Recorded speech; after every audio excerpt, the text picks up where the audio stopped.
Hello, and welcome to Positive Fandom. I'm your host, Rrr Mmmm. Today we are here with Stubble McShave, and we're filming the part 2 of our Wheel of Time Season 1 review. It's a spoiler review, and we've been talking in detail about all the different things, what went right and what went wrong, but also things that we love about the Wheel of Time. So, Stubble, thank you so much for joining me again today to talk more Wheel of Time, which we love talking about. So the last time that we were talking about the series, we didn't get a chance to cover everything we wanted. And so that's why we're doing a part 2. And Stubble, you did mention that we didn't get a chance to talk about the special effects in this series, of which there were many. Yeah, and I think they were, we should call it mixed. Some were pretty good and some were not so good. So what did you think about? You said you had reviewed the special effects to some degree. I did. What did you think worked best, and are there some things that you're disappointed by?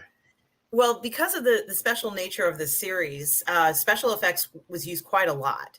And, I think it certainly deserves a little bit of discussion because it relies on using special effects quite frequently in many of the episodes.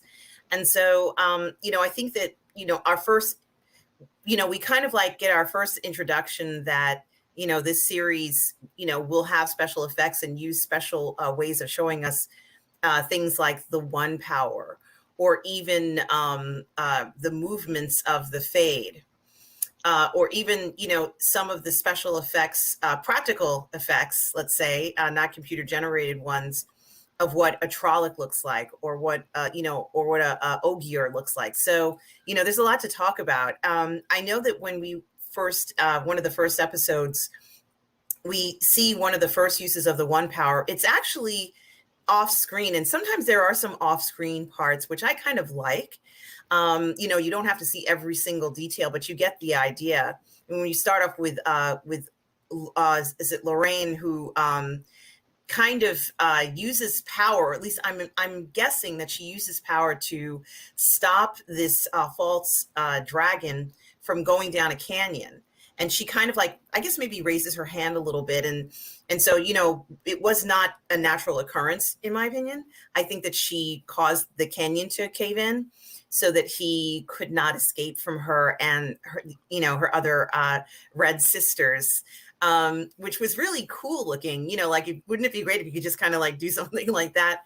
And so she does that. And something else that I think is very interesting, Stubble, is that we see right away, or at least we get the impression, for us who are familiar with the story, with the books, that she's doing something to this false prophet or this false dragon that she's not supposed to be doing, or she's not authorized to do. Right. And so I really like that, because it was almost like there certainly was this sense of urgency of, we knew what was going to happen, but there was a sense of urgency in the way that she had to hurry up and do this, maybe before anybody would notice she was going to be doing this. And so you and I had discussed this before about the idea that she perhaps had done this a few times and people were not aware. I mean, is it possible that she could gentle a false dragon and no one would know? Like, wouldn't the Armelin seat know if she had done that regardless? Well, that's if the person have proclaimed themselves as the dragon, and the Amelin seat have issued an order for him to be brought back. But sometimes there's just, a rumor goes in a village that someone may be able to channel, and words reaches the Red Ajah, and in this case they just rode out there and took care of business before anyone knew what was happening. And so they, if you look at it like almost a police force, they more or less went rogue to get the perpetrator, or what you would call it. They didn't follow the books, they didn't follow the rules, and so yeah, for me that scene, I didn't like that they had that in the beginning of the whole season, because it was for many the first thing they saw, and they thought, oh, so this is the series. Whereas this was like an extreme thing that happened in the beginning. So, but yeah, we don't see any effects at all in this opening sequence, not from the women and not from him as well. I almost said the man, but there's just one there. The other is just an imagination. But we got the effect of the stones falling down and all of that, and I suppose that was computer generated, and that looked fine, I suppose. But yeah, I don't know if that was answer to your question, perhaps. It is an answer to my question, and I had it. The first thing once I realized what she was doing, it just made me wonder whether or not she kind of like was just doing this whenever she wanted to, and Yeah. she travels with a crew. She's not solo, like No. Moraine is with her warder. She has a group of red, Aja with her, and so they are aware of what she's doing. And perhaps they're backing her up and they're fine with it, but I just thought it was kind of interesting, kind of look at it from that point of view, because she does feel very independent, in the sense of what governs what she does in this world as an Aes Sedai. So now one of the next scenes that we see, and perhaps this is one of the more practical versions of the use of the one power, and we have spoken about this, where Moraine, and if I might have skipped a few uses of the one power, I don't think I did, but where Moraine is bathing, and she's in this giant tub of water, and Lan joins her, and he tells her that the water isn't hot enough, and so we get the sense that they can use it as a practical magic tool as well. But while they're there, this is right before it's at the Beltane stage, the Beltane celebration, and we do see the fade.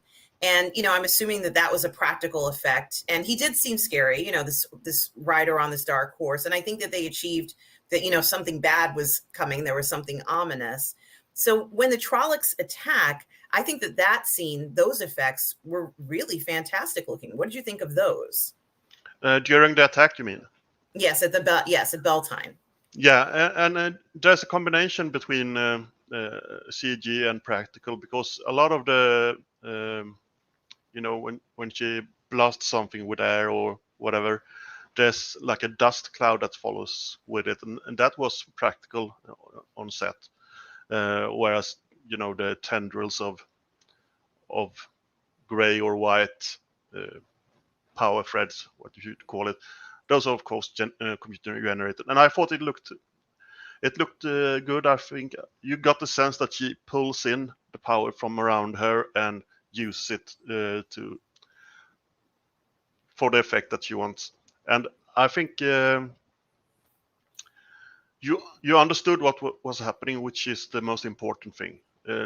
So it's just not flashy things. You understand that she controls the both the lightning and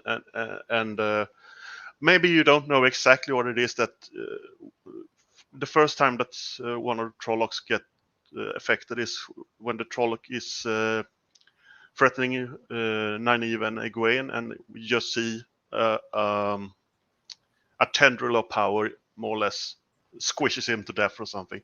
You don't understand that she was using air there to more or less squeeze him to death, or it just look like you don't know what's happening really. But later on, you get the sense that she's controlling the elements more or less in some ways, and yeah, I think it was. I would have liked to see more complicated things, but I think they put it on the right level for the non-reader to get more or less what was happening, and I think they did it to great effect. And when it comes to Trollocs, they were practical in most part. They some scenes were completely computer generated. Most were practical stuntmen in costumes, but they added small details with computer effects for enhancement and so on. But you notice the difference between that battle and the battle in episode 8, where they were 100% computer generated, and it was much better in episode 1, I think. And yeah. So Yeah, I have to agree with you. I think that in episode 8, those Trollocs looked like they were part of a video game. You know, it yeah, didn't look, and at all a realistic. 10-year-old video game or something. It was Yeah. yeah, Very, very, even though it was a dark color spectrum, meaning that it was, different hues of brown and black. What I think they could have done would have been to kind of slick it up a bit with a little bit more reflection.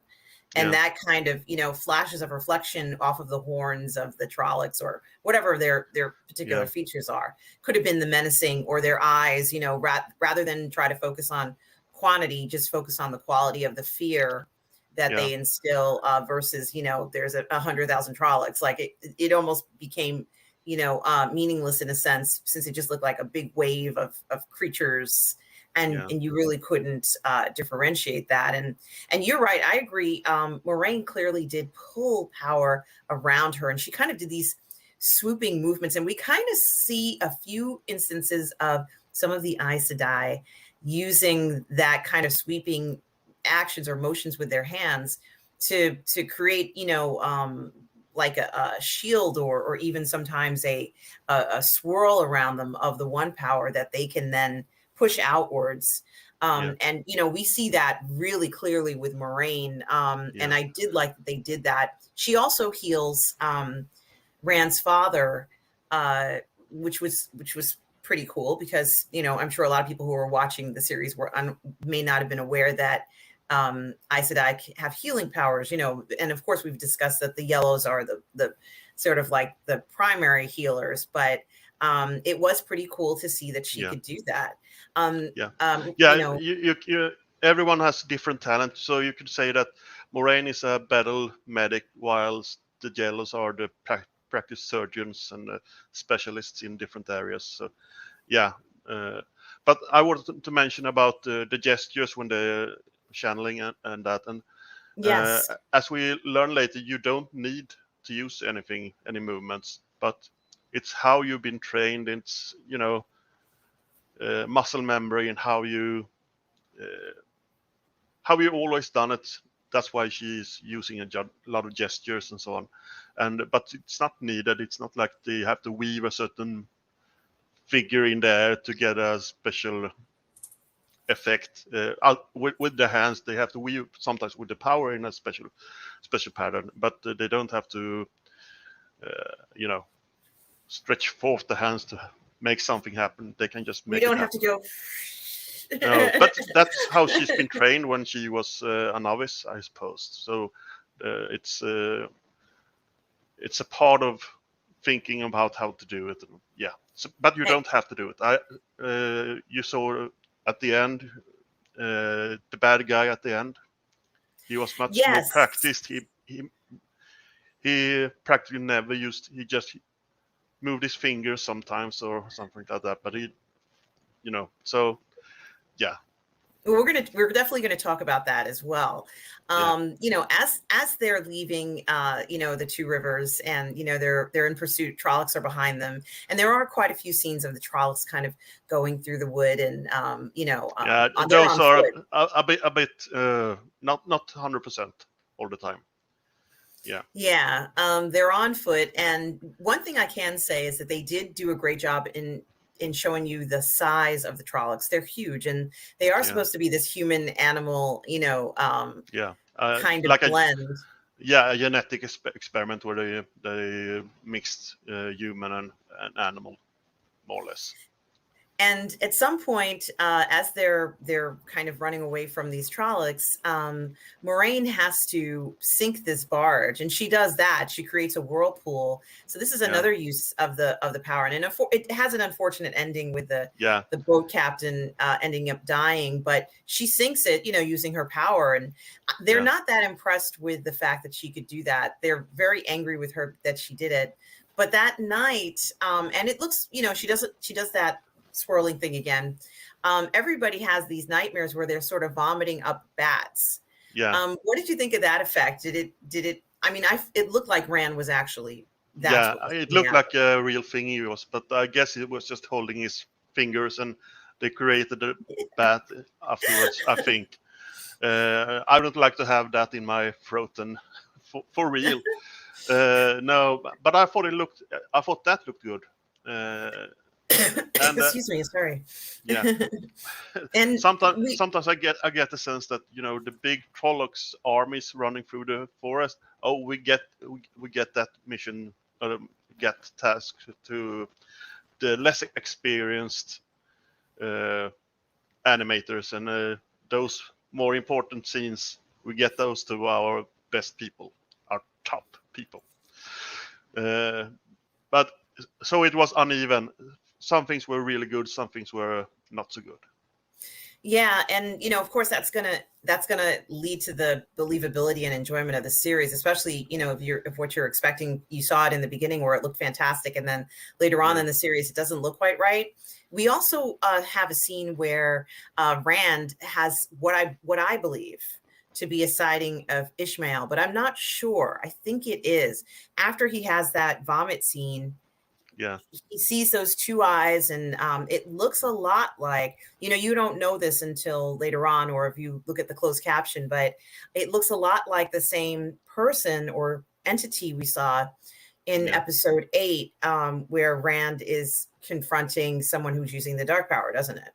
Yeah, and if you compare it to the books, then it's almost a whole chapter sometimes that's just a dream, or maybe half a chapter, and it's much. So these dreams are much more faster in nature, and you don't get into so many details. You just get the sense that something's wrong, something happens, and then you see the guy with the red eyes, with the fiery eyes, and we don't really get an explanation to why he has those. In the books, you will get an explanation further on why he has those eyes, but yeah, I think the figure with Ishamal, as we call him, with the burnt skin and the red eyes, I thought in the beginning we just see him a little bit. We don't see him as close up as we do later on, and I think it could have been done more effective. I think in the first few dreams, but I thought it was okay. It was okay, but it could have been even stronger. That the wrongness you feel when you see him. There really was no context in which this figure appeared. It's No. like 1 minute he's the bat, he's regurgitating the bat, Yeah. and then the next minute there's the figure. And what I found odd about the figure was how small he looked in the frame of the Yeah. story. In other words, he didn't feel as menacing as the Fade looks, on the horse or even standing. Right. But this Right. figure, like he had this ominous face, but he didn't look as big as I interpreted that he should be. I feel Yeah. I don't know why I feel that anything that uses the one power should be enormous, or Yeah. feels visually overwhelming, but Yeah. he wasn't. And so that was also very strange. Like, what was that? That was Yeah. something I think was very intriguing. And I remember seeing it the first time I watched the series, but when I went back and watched it again, I said, oh yeah, this must be Ishmael that he saw. Yeah. And of course that was a foreshadowing for him. Yeah. And then I must say that the TV show did a lot of things good, and a few things better than the books. Actually, like the romance, I think they did better than the books. But the dreams were much. I like the dreams in the books much more than in the TV show. yeah, I like the dreams as well. And there also seems to be, and correct me if I'm wrong, conversations going on in these dreams in the book. Yes. Yeah. Which are, somewhat, I think that whenever we have a bad dream or a good dream or whatever, and you have these conversations in a dream, and, we are aware that they're not real, or maybe you wake up and you're like, oh, that was just a dream. But It's very interesting to kind of look at those conversations and realize that you just had a conversation while you were dreaming. You were talking, in your dream, and it feels very, very real because it did happen, And fundamentally speaking. a small spoiler for the future, but I can say that dreams will be very important later on in the show. Well, that's good to know, and I think that they're an indicator of where a character may be mentally, in this situation. And for the characters, for the, I guess it was 5 at that point. For the 5 of them, they're so jarred by what's happened, the Trollix attack, having to leave the Two Rivers, following Moraine, even though they're very skeptical of her. There's just so much that at this point, it's not a surprise that they're vomiting bats or vomiting something. It really just was something that was making them ill, and the fear of a dark, the Dark One, or dark friends sabotaging them is not something that they could even imagine in their paradise of the Two Rivers. So so I think that was kind of an interesting approach to have them, to put them in that position. And they all had that dream. Perhaps they didn't all see Ishmael, but as Rand walks out of the area where he was at, he notices all these bats on the floor. And Moraine is constantly talking about the dreams and how important they are. Are they really sharing any of the? It may be off camera. It's not perhaps even the most important thing for us to see right now. But do you think that they are actually sharing all the details with Moraine when it comes to these dreams? Well, it's not shown in the show that they do, and I can tell you in the first book they are. Maybe I shouldn't say. I know that you have read them, but some that watch haven't read. But they are reluctant to share their dreams in the books. Let's say that. And so I didn't like Ishamal in the first dream, but I think it was more effective later on, like in which one is it? When he's holding Egwene at the end, Episode 8? Is it episode 8? No, it's episode 6 or 7, I think. 5, 6, or 7. Mm-hmm. I can't remember now. It's where Perrin is hammering on his wife. Oh yes.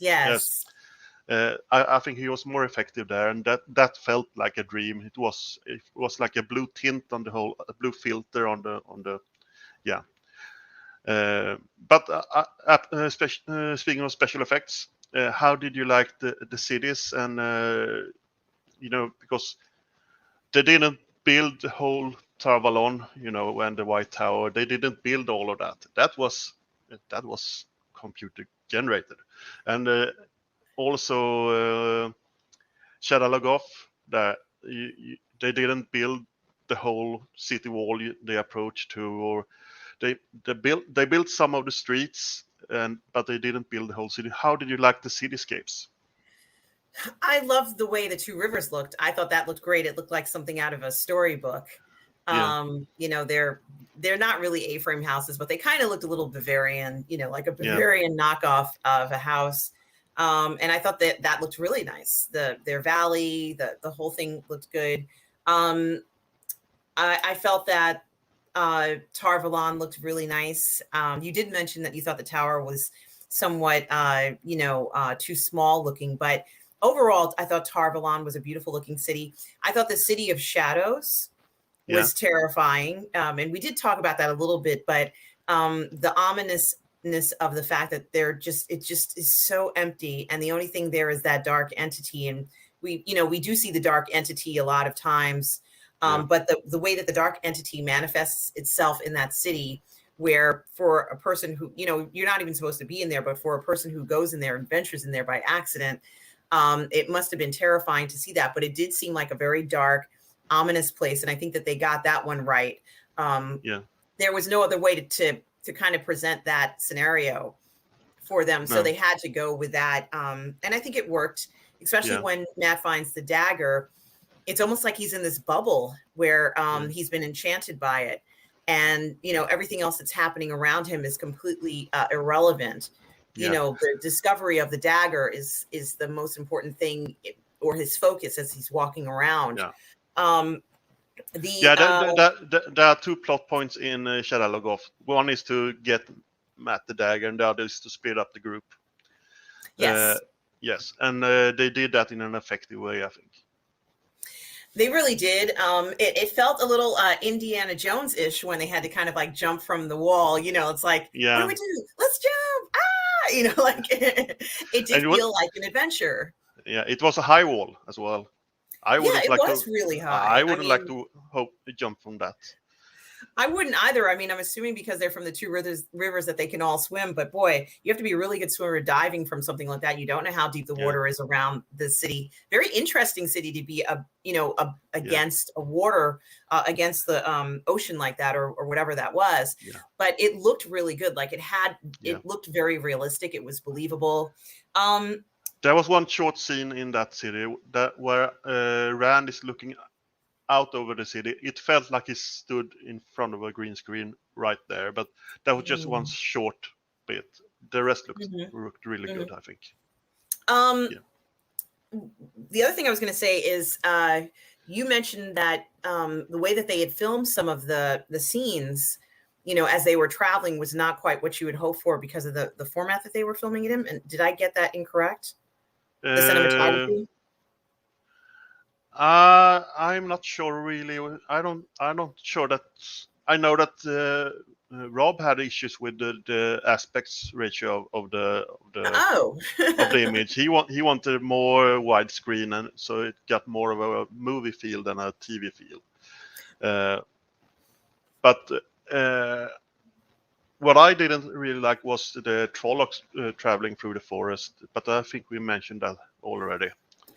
they It almost, after a while, with the effect that they used stubble, for me, it looked like they were floating and not kind of like tramping, because they seem to Yeah, be like they have these hoofs that look like they would be very hard and they would kind of trample down and stuff yeah, and kind of crush things. And, you would hear them. And there's even a scene where you do hear the Trollocs coming for the party of five. And they're like, what's that? And they're quite disturbed by this. And a lot of times, actually, the Trollocs are so loud or yeah, so they actually do use lights to indicate that the Trollocs are coming in some of the scenes where they're kind of their hooves are pounding on the ground and you can see bright lights as yeah, they're coming towards the group. um the other city, the last city, yeah. I can't remember the name of the city. I thought they Faldara. did. Yes. Yeah, I thought they did a good job with that, but it felt the gate, once they entered in the gate, it didn't feel like that was the city. So I'm not quite sure no. why I feel that It way, was like but two or three rooms and a corridor. It was not much more. So they are still working within a TV budget, even if it's a generous budget. It's still a TV budget, so they can't have uh, 10 rooms and 5 corridors and outdoor scenes. Like you can in a $150 million movie or something like that. You have to, yeah. So but you have to build everything. You of course they used, like in Shadow Logoth, the indoor scenes there. In this ruined building that they are in. That was filmed in a church that they were able to shoot that, and so they used those kind of things as well. But you know, I think they with the limitation of a TV budget, I think with all they had to build, all the different locations, I think they stretched the money quite good. It could have been better at some times, but I think it was adequate for what they were doing, I think. well, what about the scene where Nynaeve fights the Trolloc? What did you think of that whole sequence in regards to the effects and her, Yeah. in the water, even with the Trolloc? What did you think of that one overall? Well, I think it was a good decision they made, because in the books she isn't taken away by Trollocs. She is not in the conversation of when they are leaving. She's left out, and when she realized that, because one of the big issues I had with episode 1 was how they left the village. They just, oh, you're the chosen ones, we have to go, and they just left, and the others stood and watched them go, and no one said goodbye or anything. or protested, or so it felt like they needed something more there. And in the books, they sneak out. People don't know that they're going. Yes, and if I remember also in the books, Rand doesn't want to leave because his father's sick, and it's a while, Yeah. like from that Yeah. wound. His father has this wound for quite some time, Yeah. and there's a lot of back and forth as to whether his father's going to make it, and Yeah. It's not until after it seems like quite some time that Moraine comes by and heals her, his father, and the Yeah. father still wants to go with them. Like Yeah. there's that sense where he's like, I'm not going to let my son go off alone, and it's not a surprise that his father would want to go with him, knowing what the father knows about his son. Yeah. So so I kind of liked how tight he was with his dad, and that significance there. But of course, we don't necessarily we don't have the time. They are so rushed. They don't have the time to do those connections with people, really, and that's a shame, because I think that could have added a lot to the first episode. It would have been great to see that that familial connection and the importance of it to Rand and his father, especially since it is such an important kind of like the foundation in the story. Yeah, but the difference, what I was getting at before I was derailed by things. Oh, sorry. No, it's So in the show, she has a moment with the Trollix. She's taken by the Trollix, and all that happens. She defeats the Trollix. All that scene, great scene. In the books, everything happens off stage, and it's like, oh, the kids are not here. They have followed Moraine and Lan, and she has a confrontation with the village council and said that they are all idiots, and then she goes after them. So she has her own moment there, although it happens off stage, off scene, or whatever, what the term is. No, but I really liked. I think it was believable in how she hid in the pool. That was an area that we are familiar with from her conversation with Moraine earlier, and so it would be logical for her to run to that location if it was nearby. And I don't know if I would be able to kill a Trolloc in that way, but I'm with the adrenaline rush and everything. I think it was a good scene, and it was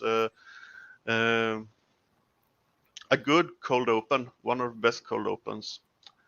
I would say we have had many good cold opens. I don't know how I would rank it, but it would probably be my top 4 at least. I think I really liked that. Well, one thing that I liked was that you saw them dragging her by her, was it her hair? Yeah, her braid. And I think that she realized that she had an opportunity to escape, but is the fact that she's a wisdom, did that give her an advantage to being able to defeat the Trolloc? I don't know. She's often out in the woods and looking for things. I don't think it had anything to do with her defeating the Trolloc, but maybe she had some advantage because she's learned to fend for herself and to make her own decisions and all of that. But it doesn't give her any physical what do you call it? Advantages in a fight or anything, I think. But no, it could easily have gone the other way. She could have been killed as well there. So, but I like the scene. I think it was very effective in a badass moment. I just wished more people had those badass moments. I would like a Perrin moment that was as badass as that. I have to agree with you on that. And there's another scene where we get to see Logain using his power for one of the first times. And while he's excuse me, while he's using his power, we see like someone talking to him, and it's the dark power, and they create like a person's face or profile. What did you think about that? I think it was a pretty good way of establishing that he hears voices and we get a physical representation of the madness in some way. that's never described in the books in such a way. But this is a visual medium, so we with those images we get that he's seeing things and he's hearing things, and he is maybe not totally crazy yet, but he's kind of on the way to getting there. And and I think it's effective. Before we see those figures, we see how he more or less, while he's talking to the king that's on his knees, he's more or less talking to the other or listening to those voices without us seeing them. And I think they established that he's not really there, is he? He's kind of he's on the way of going completely mad. So I think it was a good. I really liked it. What did you think? I think that he probably hears these voices 24/7. Yeah. And they're constantly badgering him. And, it's like to a level that we can't imagine. We saw a second of it. Yeah. But we know very well it's probably like that other entity that they found in the ways, the Mashinshin, I think is what it's called. Yeah, Mashinshin. And I have a feeling that it's very much like that. I have a feeling that he's constantly being beleaguered and mentally drained by this power or this entity that keeps talking to him, this madness. And, we got a glimpse of it, but imagine that 24/7, even while you're trying to sleep, they're in your thoughts. I think that that's perhaps what his reality is. It wasn't necessarily easy to show that constantly, but no, it's a physical representation of hearing voices. So yes. Yeah. And I think that the fact that one thing that they did or that they do, and I can't remember whether it's at this point or it is actually at this point. One thing that they did was that they had, and correct me if I'm wrong, Stubble, they had a male and a female voice. Yes. And I thought that was very clever because for some reason, I never equated hearing voices as being male or female, just like a voice. But I imagine he sees things too, just like what we saw in the beginning of the first episode, where the other false dragon saw something and, Lorraine was like, there's nobody there. It's just you. Yeah. Right. So, perhaps what we're seeing, as this interpretation of this dark entity with a face, he actually sees a person there. Like this could be very confusing to a person. Yeah. Now, he doesn't allow it to take him over fully right now because he knows what he's doing and he's probably had to deal with these voices for a while.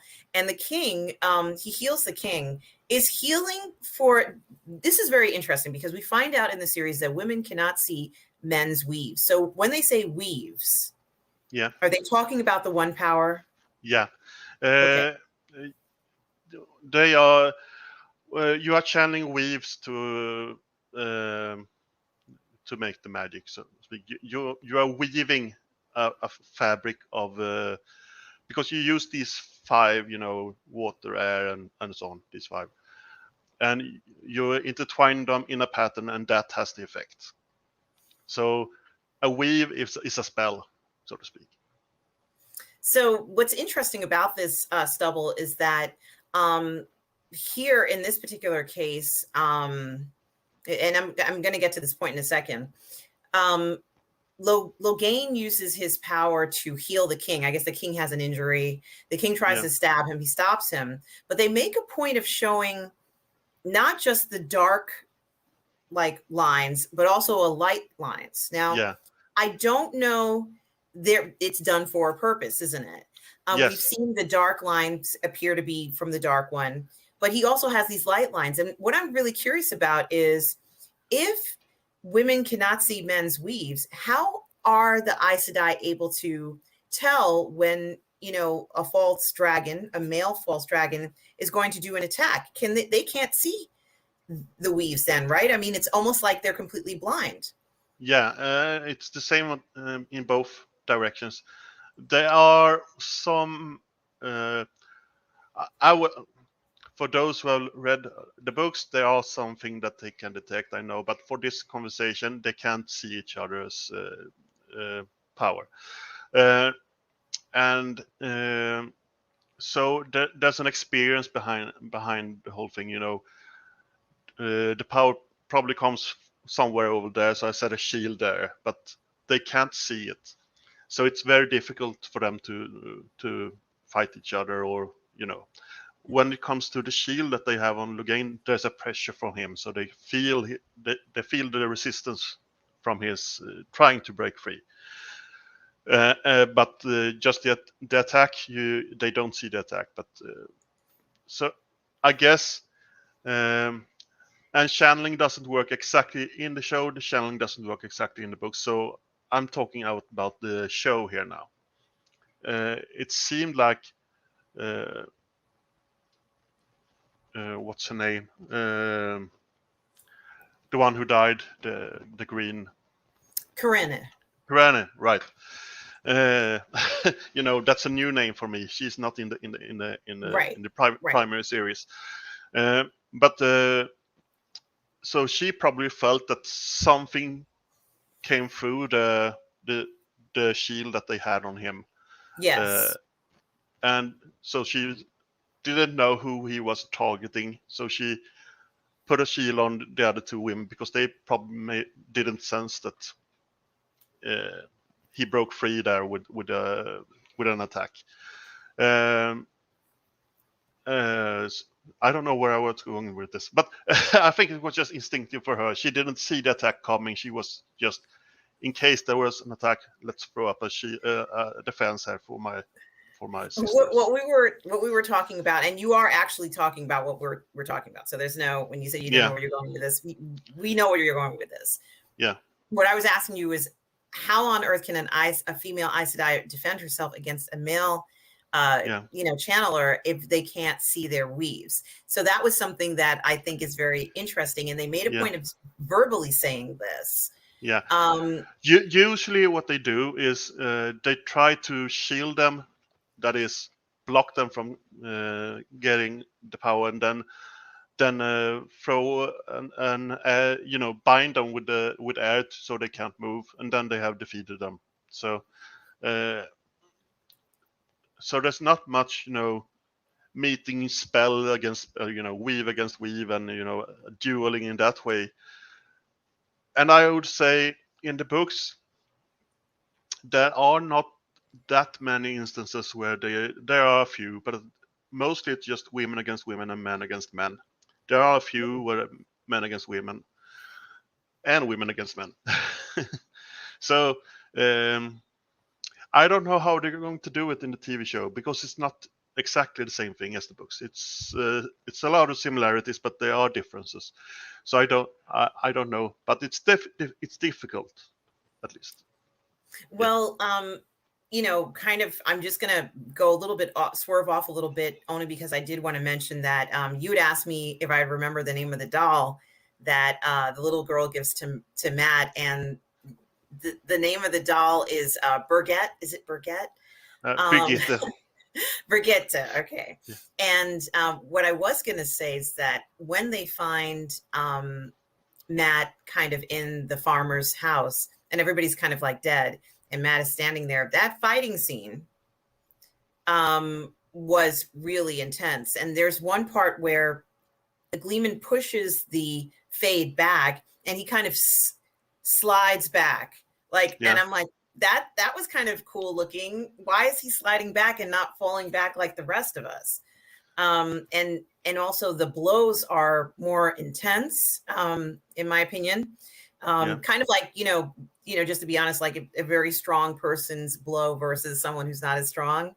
Yeah. Those blows are like maybe lethal blows. Yeah. And we don't get very much of it, but boy, it was terrifying. And the Gleeman seems to know what he was doing, because he immediately kind of like threw a dagger at the Fade. But I tried to figure out, why did they had to show, they didn't want you to see what Matt was looking at. So they had to have that blanket, like as if it was hanging up, someone had washed a blanket, or they cleaned the blanket or a rug, and it was just hanging there. They had to have some way of hiding what Matt was looking at, because if you enter the room and you see Matt looking at a Fade, it's like the mystery is solved. You know what's happened, or right. or but the way that Matt was holding the dagger towards the Fade, I thought was also very interesting. And was Matt going to go ahead and kill or try to assault the Fade or protect himself using this dagger from the Fade? Well, I don't know. I think it's it all, because that scene is not in the books, so I can't answer specifically. But I get the sense that maybe Matt felt the Fade because of the dagger, so it led him to him in some way. It's just my speculation. I don't know. But what I liked was, I don't know how clear that came across, that the Fade could teleport between shadows. Oh, I didn't know that. No, I because didn't. he was up in the higher, in the loft, or what you call it. Yes. Yes, and then he took a step back, and then all of a sudden he came from their level, from the left side, from their point of view. So the Fades can teleport between shadows. So they can step into a shadow, disappear, and exit in another. And I don't know if that came across to everyone. No, it didn't. No, I'm it so didn't. glad you said something about it. Yeah, those Fades are terrifying, and I think they called them the Eyeless. Was it? Yeah, they have many names. They have many names. So, Eyeless, Fades, Midroll. What's more? I think I have a long list somewhere. But the Lurks, and I don't know if they are called the Neverborn or if the Trollix. I don't remember. But they have many names in different cultures. Well, the next few scenes in this episode are when the army shows up. Really have a lot of special effects. Like this one was. This probably took them a few months to finish, just special effects alone, because we see where these arrows start to come. Alana and quite a few of her other green Aes Sedai are in the forest while the army comes. And Alana does that cool scene where she reverses the arrows. Yeah, I always wondered, why doesn't she just nudge them to the side with air or something? But then she uses them against the forces that are coming towards them. So, all right, I get what you're doing now. Yeah, she used it against their own arrows against them. And we see that, I don't know if I have this in the right order, but that's when Logain realizes that his army is there with the king, and everything. He musters up strength to fight against the Aes Sedai. So he, like what you had said before, he wasn't going to show everything he had. He let them take him captive, and then of course when his force comes by, his support are here. Now he's going to show them what he has, and he does. Like there's some, as I said, we see the white lines as well as the black lines that are coming from Logain, and of course the Aes Sedai are in the woods, and the green ice, mostly green Aes Sedai, are out there using the one power to fight the army. But we also see that scene that you talked about that you really like, the deterioration of Logain's cage. Yeah. And before that, I have a question for you. Yes. So Liandrin and Kureni is sitting and holding the shield on him, and her wards are broken. It's a flash in the background, and she says, "My wards," or something like to that effect. When the soldiers arrive, do you think that because Liandrin wanted to gentle him on the spot, right? That was her goal, more or less. Yes. Do you think she dropped her shield at Yes. So he could hit her, and it would make it seem like she had to fight back. Yes. Yeah. I was wondering what you thought about that. That she dropped her shield so he could break free, so they could gentle him. Yes. And of course, the inevitable, or let's say, I'm not going to say it's absolutely certain, but I suspect that had she not done that, Karina would still be alive. Right. but she did that to make it seem like he had hurt them, sacrificed Corinna, but now it allows her to go ahead and force them to link with her to channel. Right. Yes, yeah, and the cage, I interrupted you earlier. What were you asking about that? Is that a real cage? What is it magic? What is that cage? Well, I suppose it's just a cage. I was speculating before the series was released that it maybe also a special type of material, but it doesn't seem to be. It just seems to be a metal cage to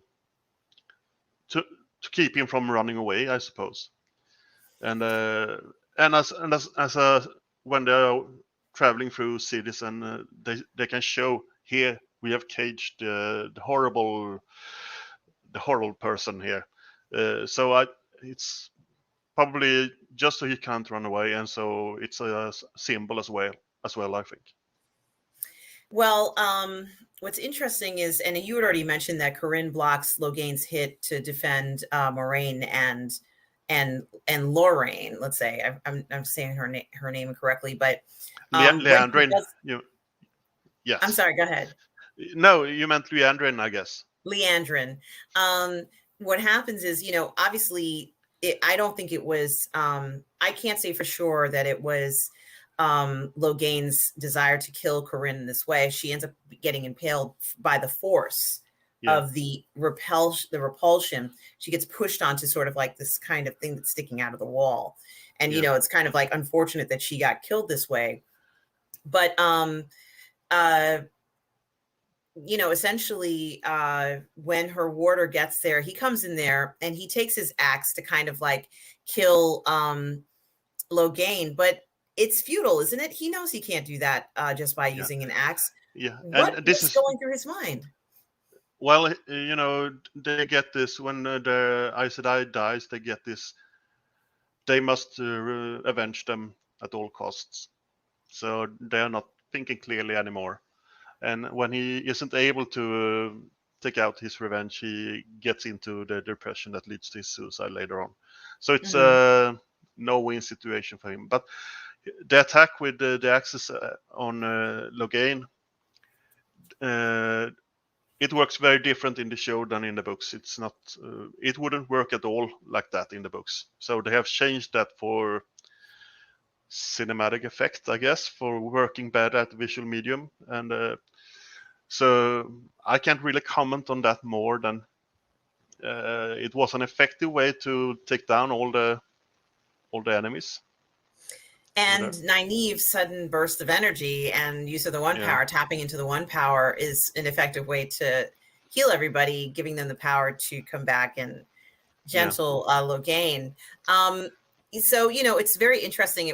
I think it was like maybe 5 or 6 Aes Sedai who were inside of the cave that linked together. So it was a lot of linking. It seemed like it was mostly the Red Aja, but it was a lot of, I think it was everyone present there who was able to. Yeah, that was a lot of power. And are we to assume that the more people linked, the more power you have? Yes. But it's not like you add 1 + 1 + 1 doesn't equal 3. It doesn't stack in the exact same way. It's if for example 4 people linked, maybe they would be 2.5 times as powerful as one person. So it doesn't stack. It doesn't stack completely, but they are. It's very effective to link to to defeat someone or to do something that demands a lot of power. Well, I have to say that the machinations of the one power, either from men or women in that episode, was quite a lot to keep track of. And I think they did a good job of showing what can happen in certain situations. As you said, Leandrine definitely dropped her shield so that Logain could get free, resulting in her being able to justify him being gentled. So she got what she wanted.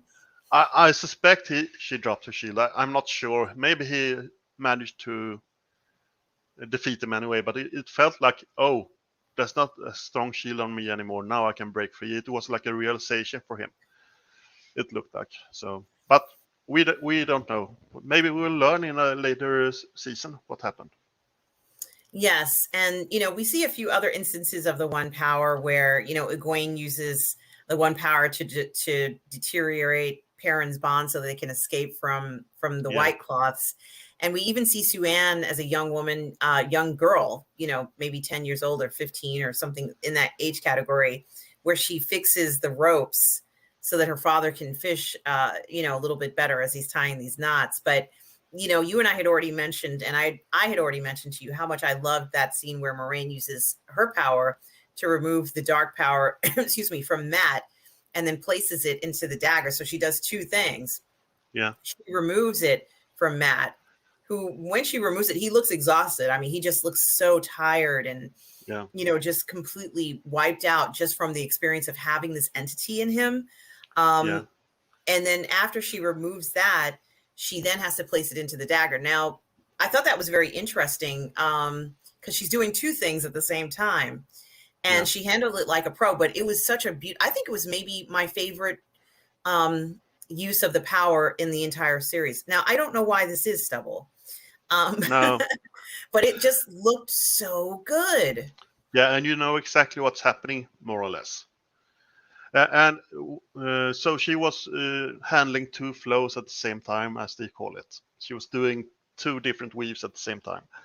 And so doing, this is not an exact number, but doing two weaves is more or less 3 times as difficult as just doing one, and doing 3 is like 8 or 9 times as difficult as doing. So there are people later on who do maybe 12 or 13 things at the same time in the books. I don't know how they will do it in the show, but so later on we will see very sophisticated, very powerful individuals that we haven't really encountered yet who does things.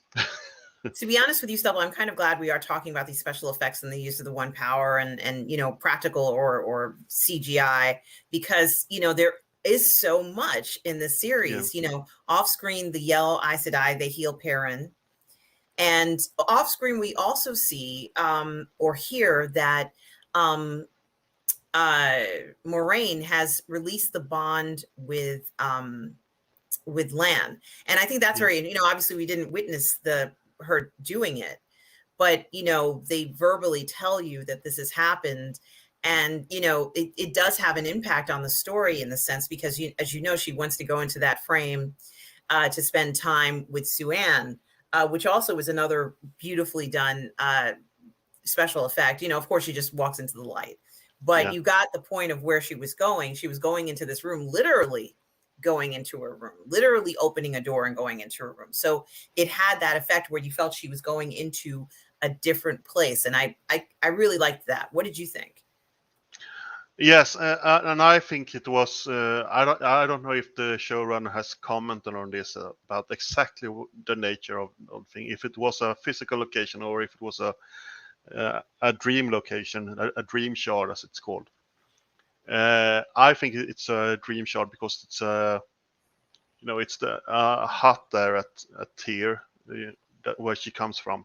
It looks like her childhood home, more or less.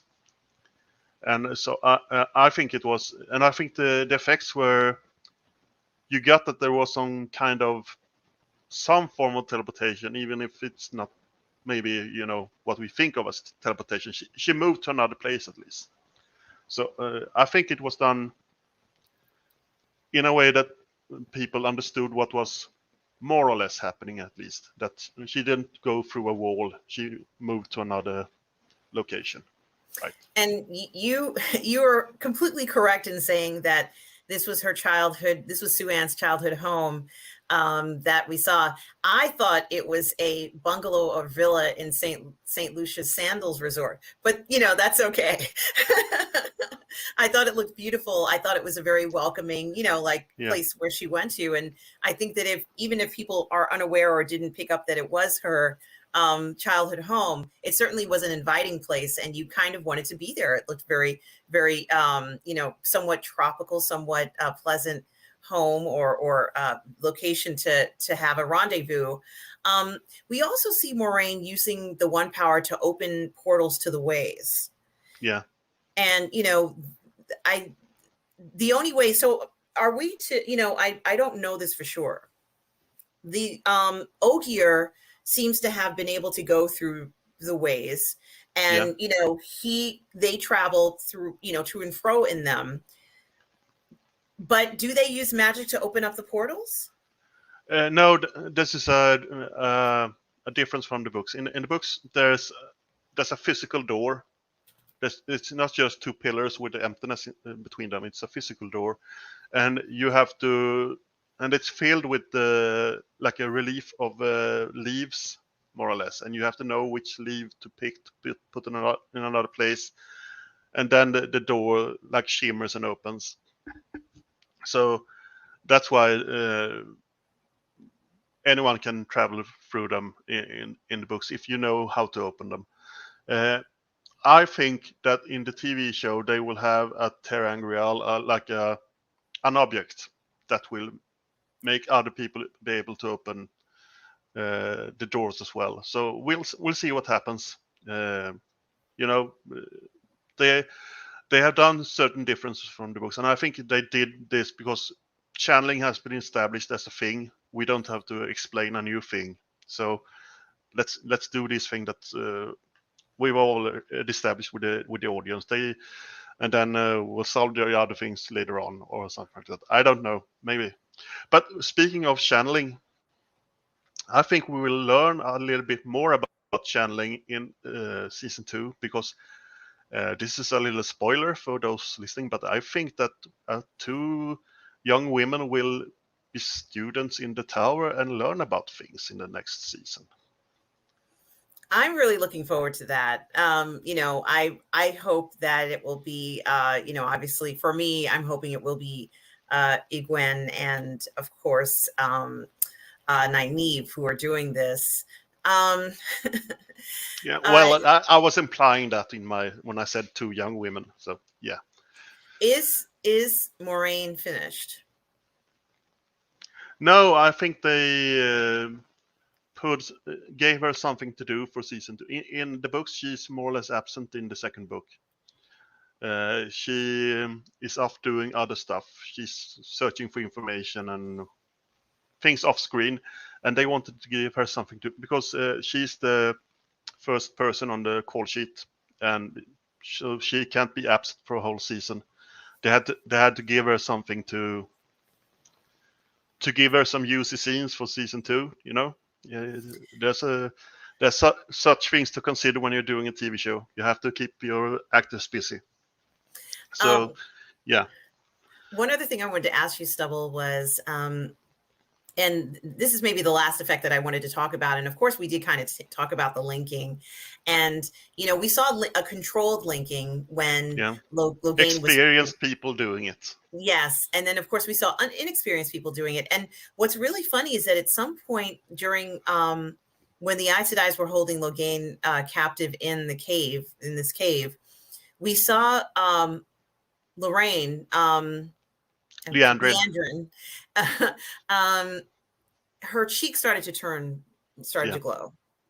Yeah. And so it looked as if she was maybe losing control there for a second. And we saw that, of course, in one of the most intense scenes of the use of the one power.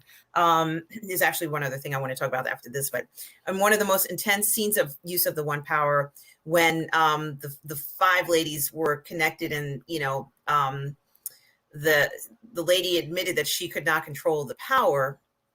And how is there such a thing as an instance? Is this a rare occurrence? What happened with her, let's say this woman, and her being able to tap into the one power with help from others to a greater intensity? Is this a rare thing, or is this something that other people are trying to control? Because, I know that there is the Amerlin seat and Tar Valon, and she rules this power, but are there other groups that are like this, like the ones we saw at the end of the series?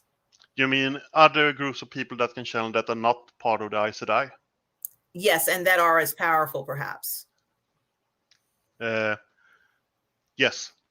Okay, awesome. Now my other question, my other question is, did you like the overall use of Rand's channeling? And I do have to ask this question.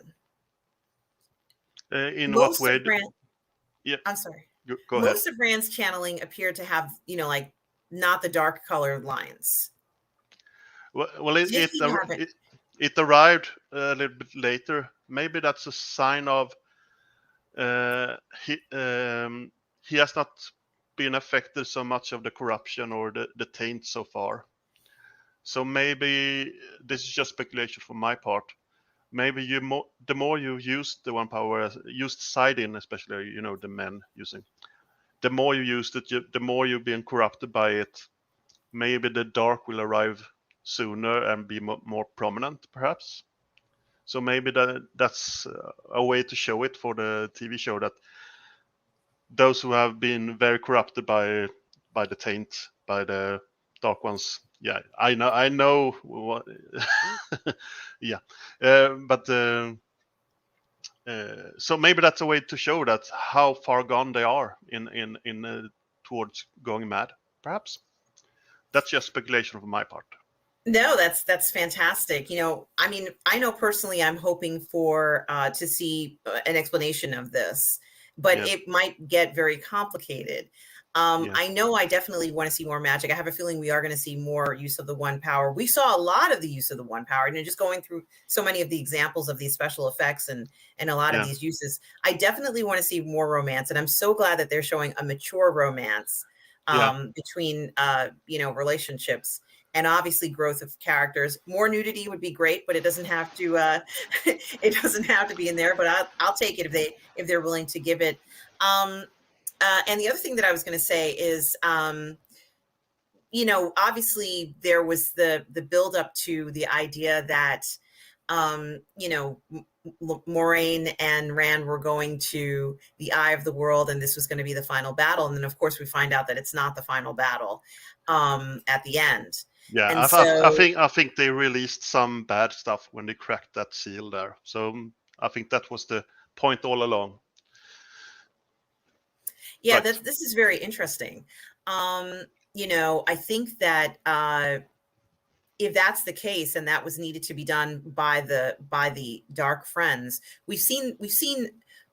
I would say, well, let's just say, Cad Fane is one Dark Friend. Yeah, Pat and Fane, yes. Pat Fane, and then we also saw the woman who was the innkeeper at that village, and she was a Dark Yes, Friend. yes. But Moraine keeps talking about how there were dark friends among us, and they do seem to have, are able to go to and fro the same way that the Aes Sedai can seem to kind of travel around. I'm kind of wondering, what's going to happen with that. And I'm also wondering whether or not Rand, who believes that this was it, Rand thinks this is the end, has gone and is going to try and hide himself away from all this, because I don't believe that he wants to rejoin and continue this journey. What are your thoughts on that? Well, he went off on his own to spare his friends from being hurt by him going mad. That's the motivation for him going off. I think he will rejoin with the others in season 2. I have thought about how that will happen, but I am keeping those to myself so far. But Oh, man, really? It's okay. no, because it's a bit spoilery for me to say in what way that will happen. I think I think this is just speculation from my part. I have nothing to back this up from any sources or anything.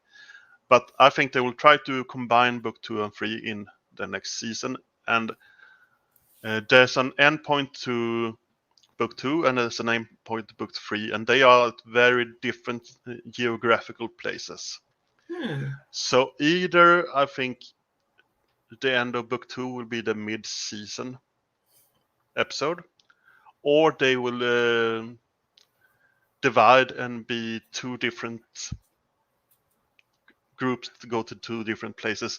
I'm not sure how they will do the whole thing, but I think they will join up at the end point of one of those. Well, this is very exciting. We already know season 2 is on its way, correct? Yeah, right. And they have been filming since the summer, so they have 2 months left or something like that to shoot. well, that's wonderful news. So maybe in the fall we'll get Yeah, season 2.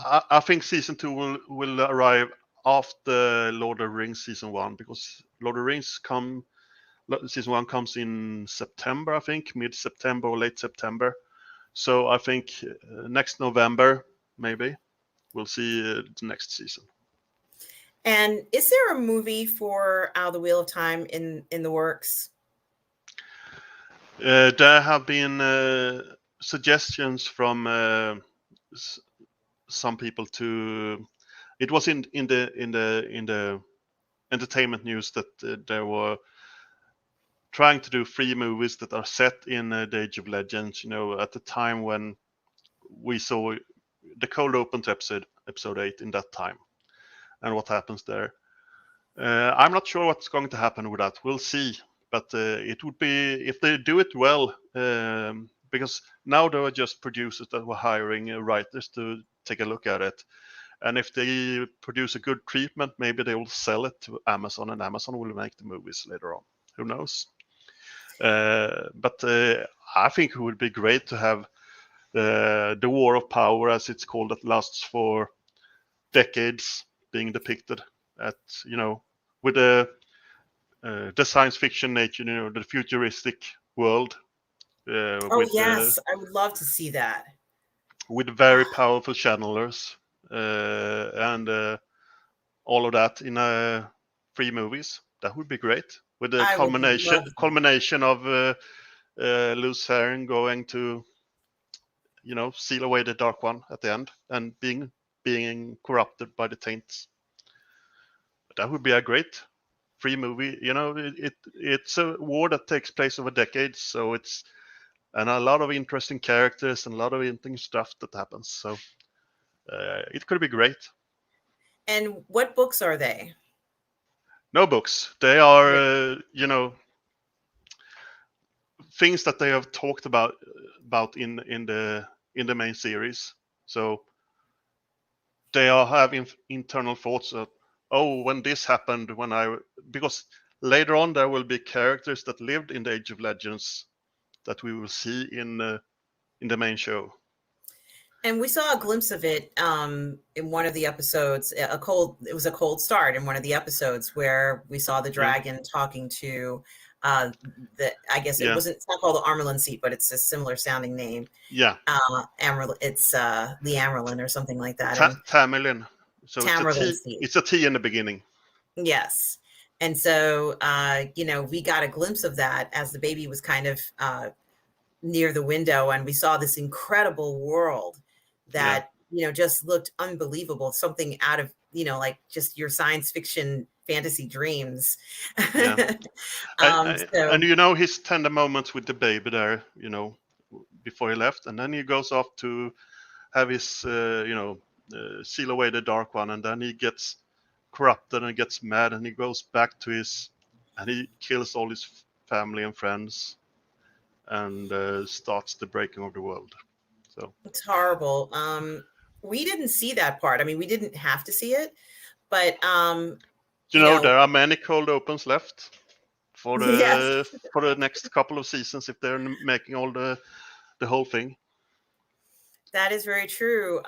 What are your final thoughts on season 1 of the Wheel of Time TV series, Stubble? Final thoughts. I think it was a huge undertaking to adapt this book series, because it's so difficult, especially the first book, to adapt it properly. And they went a route where they are focusing on preserving the characters, not following all the plot points, but still touching on the important parts and reworking things for the whole series later on. And I think they did not a perfect job, but a pretty good job. And there are things I question why they did a certain thing, but there are other things that I'm pretty glad that they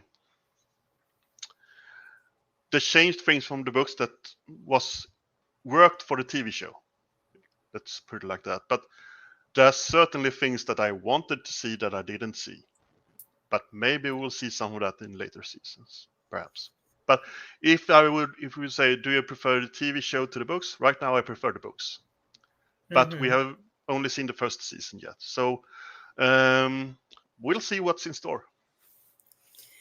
We certainly shall see what's in store. Stubble, thank you so much for joining me in this incredible series on the television series of The Wheel of Time, reviewing the episodes as well as doing the season 1 wrap up. This is part 2 of the wrap up. So I've enjoyed every minute of this. And of course, you and I are going to continue to do more Wheel of Time series because we're going through the books with the things that we love about it. So that's coming up as well. Thank you so much for joining me today, Stubble. And for those of you who are watching, please check out our other videos on the Wheel of Time. You certainly will enjoy them if you enjoyed this one. And, you know, I look forward to you joining us again for the continuation of the series or anything else that you'd like to watch on the channel. Thank you so much for tuning in with us today. And remember, everyone out there, please be kind.